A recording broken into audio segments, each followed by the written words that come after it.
Welcome back learners. आज की इस वीडियो में हम इंडिविजुअल सप्लाई और मार्केट सप्लाई के डिटर्मिनेंट्स के बारे में जानेंगे। तो बिना देर किए इस वीडियो को शुरू करते हैं। प्रीवियस वीडियो में हमने सप्लाई के कॉन्सेप्ट को जाना और किस तरह से सप्लाई और स्टॉक दोनों में डिफरेंस होता है वो जाना। इस वीडियो को शुरू करने के पहले मैं आपको इंडिविजुअल सप्लाई और मार्केट सप्लाई के बारे में थोड़ा बता देती हूँ। उसके बाद हम उन दोनों के डिटर्मिनेंट्स के बारे में जानेंगे।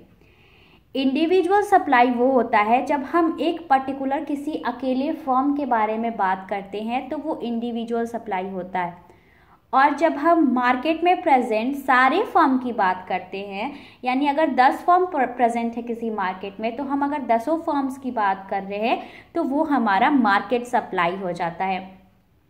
तो इस वीडियो में हम जानेंगे ऐसे कौन कौन से फैक्टर्स हैं जो इंडिविजुअल सप्लाई और मार्केट सप्लाई को पे इफेक्ट डालते हैं और दोनों को किस तरह से इफेक्ट करते हैं। तो इस वीडियो को अब शुरू करते हैं। सबसे पहले हम इंडिविजुअल सप्लाई के डिटर्मिनेंट्स को जानेंगे। तो जो इसका सबसे पहला डिटर्मिनेंट है वो है प्राइस ऑफ गिवन कमोडिटी, यानी हम जिस कमोडिटी की बात कर रहे हैं उसका प्राइस क्या है। अगर उसका प्राइस अधिक होगा तो मार्केट में उसके सप्लाई प्रोड्यूसर्स बढ़ा देंगे ताकि उनको ज़्यादा से ज़्यादा प्रॉफिट हो सके। बट अगर किसी कमोडिटी की प्राइस कम हो जाती है तो प्रोड्यूसर्स क्या करते हैं, उसकी जो मार्केट में सप्लाई होती है उसको कम कर देते हैं, जिस वजह से उनको लॉस ज़्यादा ना सहना पड़े। तो हम कह सकते हैं कि प्राइस और कमोडिटी के बीच की सप्लाई में जो रिलेशनशिप होती है ना, वो डायरेक्टली प्रोपोर्शनल होती है। यानी अगर प्राइस बढ़ जाएगा तो सप्लाई भी बढ़ा दी जाएगी, और अगर प्राइस को कम कर दिया जाएगा तो सप्लाई भी कम कर दी जाएगी।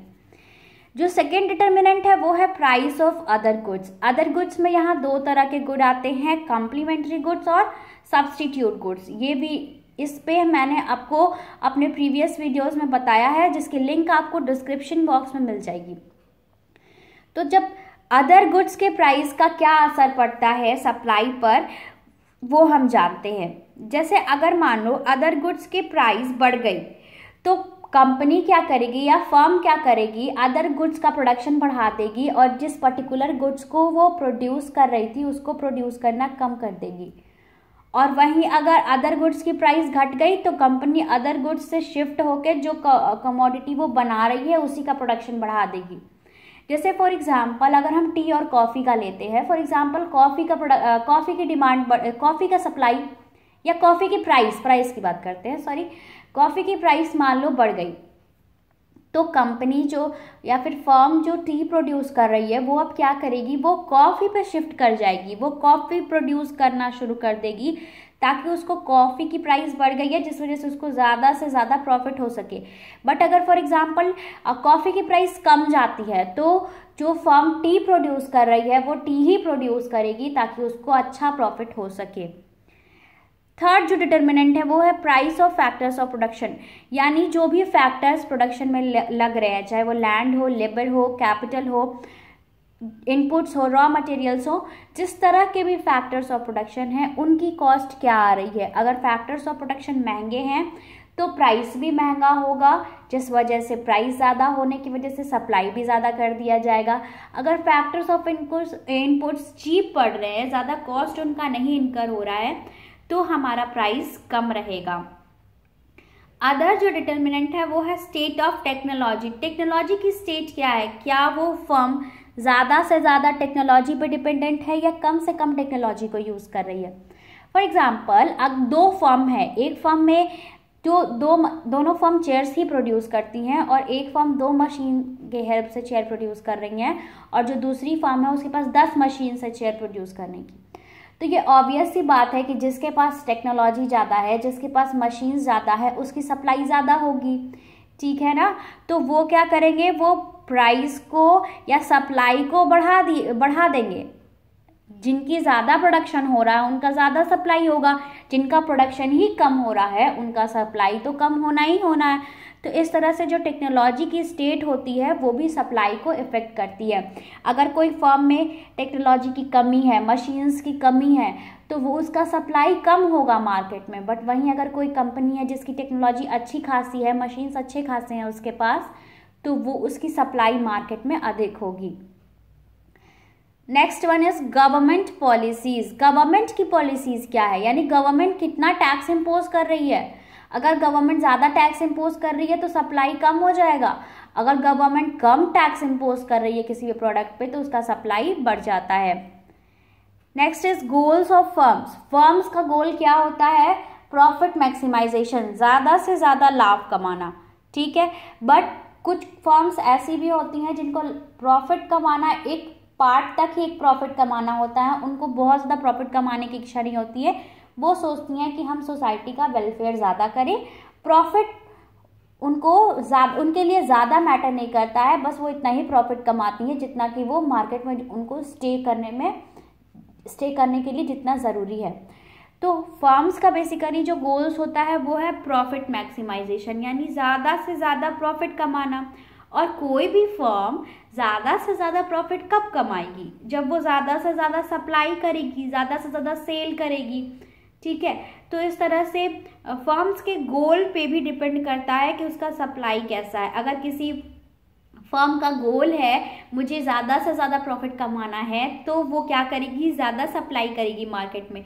बट किसी फर्म का अगर एक प्रॉपर गोल है कि नहीं मुझे ज़्यादा प्रॉफिट नहीं कमाना है, मुझे बस 1 लाख की प्रॉफिट पर मंथ चाहिए, तो उसकी सप्लाई उतनी नहीं रहेगी मार्केट में एज़ कम्पेयर टू जिसके गोल्स बड़े हैं, जिनको ज़्यादा प्रॉफिट कमाना है। तो इस तरह से ये कुछ डिटर्मिनेंट्स होते हैं इंडिविजुअल सप्लाई की। अब हम बात करते हैं मार्केट सप्लाई के डिटर्मिनेंट्स के बारे में। तो जितने भी डिटर्मिनेंट्स हमने इंडिविजुअल सप्लाई के पढ़े वो सारे मार्केट सप्लाई के भी डिटर्मिनेंट्स होते हैं। बट उनके साथ साथ 3 डिटर्मिनेंट्स और होते हैं मार्केट सप्लाई के। तो जो पहला है उन सब के अलावा वो है पहला numbers of firms in the market. अगर किसी कमोडिटी की, जैसे मान लो सोप, अगर हमारा कमोडिटी है सोप, मार्केट में डिफरेंट फर्म्स प्रेजेंट हैं सोप्स के लिए, कोई दूसरे ब्रांड बहुत सारे ब्रांड हैं, लेकिन कमोडिटी हमारा एक ही है सोप। नंबर्स ऑफ फर्म्स जो है मार्केट में वो बहुत ज़्यादा हैं।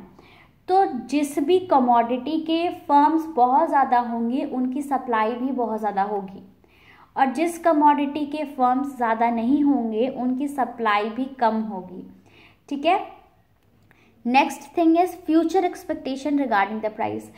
प्राइस के रिगार्डिंग आपका फ्यूचर एक्सपेक्टेशन क्या है। यदि प्रोड्यूसर सोच रहा है कि फ्यूचर में किसी भी प्रोडक्ट का प्राइस बढ़ सकता है तो वो क्या करेगा, वो अभी उसकी सप्लाई कम कर देगा, और जब उसका प्राइस बढ़ जाएगा तो वो मार्केट में सप्लाई बढ़ा देगा ताकि वो ज़्यादा प्रॉफिट उस प्राइस से कमा सके, ठीक है ना। बट वहीं अगर होगा कि फ्यूचर में प्राइस किसी भी कमोडिटी का घट सकता है तो वो क्या करेगा, प्रेजेंट टाइम में सप्लाई को बढ़ा देगा ताकि अभी जो प्राइस चल रहा है उससे वो ज़्यादा से ज़्यादा प्रॉफिट कमा सके, क्योंकि आने वाले समय में प्राइस कम हो जाएगा, ठीक है। Last one is means of transport and communication. यदि मीन्स ऑफ ट्रांसपोर्ट और कम्युनिकेशन नहीं है तो उसका भी सप्लाई पे असर पड़ता है। जैसे जो हिली एरियाज़ होते हैं वहाँ ज़्यादा ट्रांसपोर्ट कम्युनिकेशन नहीं हो पाता है, जिस वजह से वहाँ आपको सारे सामान अवेलेबल नहीं मिलेंगे एज़ कम्पेयर टू जो प्लेन एरियाज़ में सामान मिलते हैं।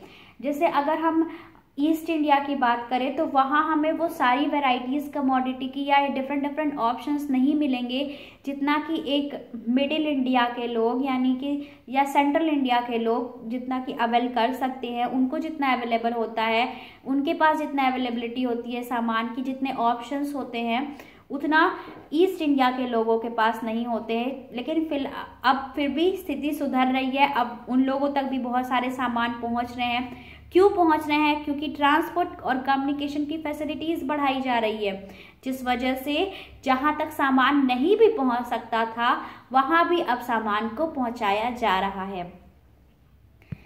तो इस तरह से आज की वीडियो के लिए बस इतना ही। और अगर आपको मेरी वीडियो पसंद आई हो तो प्लीज़ मेरे वीडियो को लाइक करना और चैनल को सब्सक्राइब करना बिल्कुल ना भूलना। Thank you.